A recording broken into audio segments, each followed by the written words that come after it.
"Send the call for assistance," ordered the captain, barely putting his head in the door. "What call shall I send?" Phillips asked. "The regulation international call for help, just that."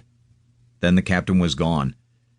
Phillips began to send CQD. He flashed away at it, and we joked while he did so. All of us made light of the disaster. The Carpathia answered our signal. We told her our position and said we were sinking by the head. The operator went to tell the captain, and in 5 minutes returned and told us that the captain of the Carpathia was putting about and heading for us. Our captain had left at this time, and Phillips told me to run and tell him that the Carpathia had answered. I did so, and I went through an awful mass of people to his cabin. The decks were full of scrambling men and women. I saw no fighting, but I heard tell of it.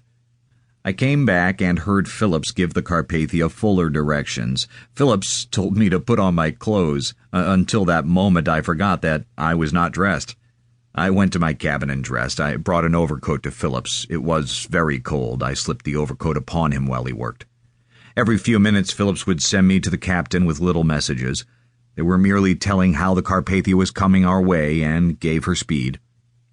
I noticed as I came back from one trip that they were putting off women and children in lifeboats. I noticed that the list forward was increasing. Phillips told me the wireless was growing weaker. The captain came and told us our engine rooms were taking water and that the dynamos might not last much longer. We sent that word to the Carpathia. I went out on deck and looked around.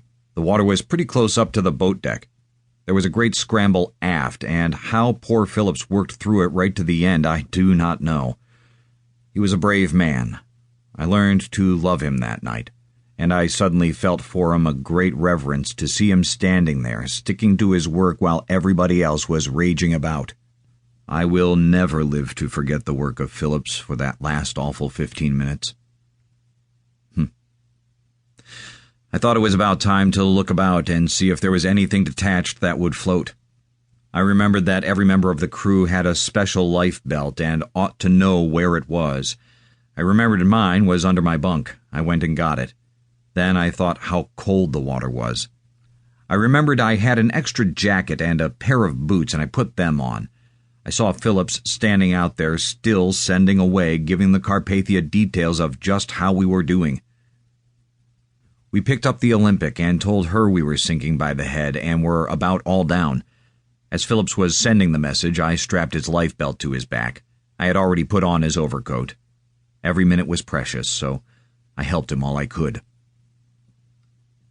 From the aft came the tunes of the band. It was a ragtime tune, I don't know what. Then there was Autumn. Phillips ran aft, and